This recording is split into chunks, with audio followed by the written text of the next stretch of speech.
In the build-up to the budget, rumours on capital gains tax hit fever pitch, with speculation on them being increased as high as 39% or being aligned with income tax. The rates did increase, but not as high as rumoured, with a new 18% rate for basic rate taxpayers up from 10% and a new 24% rate for high rate taxpayers up from 20%. These new rates now align with second home capital gains tax rates. While the increases were almost a bit of a relief, as it could have been much worse, this is scant consolation for individuals with gains which need to be realised in the short term. And sadly, you're unable to do much about this now, as the new rates were put into place immediately.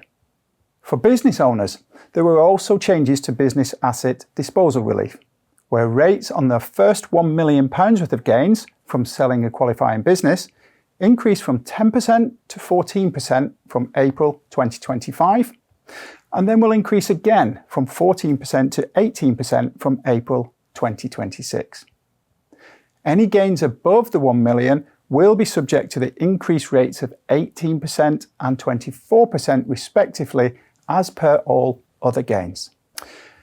Individuals have an annual £3,000 capital gains tax free allowance, which can be used where possible. This has been reduced significantly over the last couple of years, so it really doesn't take much gain now to exceed this. Capital losses can be used and brought forward from previous disposals where losses may have been made to set against new gains. You could look at transfer of assets between spouses, which may allow you to share the gain and utilise both your capital gains tax allowances. This could potentially help reduce the rate if one of you is a nil or basic rate taxpayer and the other a higher rate taxpayer.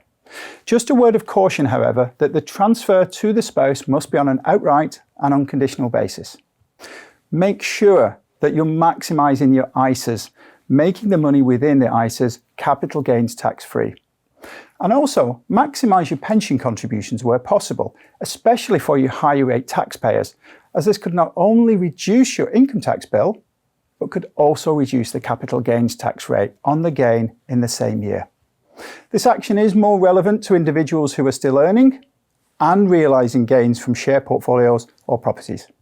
There may be the potential to use other planning vehicles, such as insurance bonds, but consideration needs to occur on the capital gains tax uplift upon death, which is not available for insurance bonds.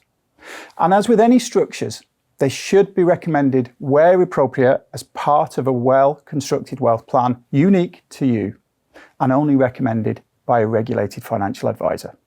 For business owners, a sale prior to April 2025 could be helpful to take advantage of the business asset disposal relief, reduce rates on your first 1 million. However, this of course needs to be tempered with achieving the best price for your business, and a rush sale may not be the best course of action. It's our firm belief that you would benefit from a wealth plan, bespoke to you and your circumstances. A carefully constructed plan would map out your needs and wants and how you can achieve them from your assets. It's only once you have your overarching plan that you can start to apply some of the suggestions I've mentioned to help reduce any capital gains tax payable on your returns. We're here to help you and to plan for the life you want to live.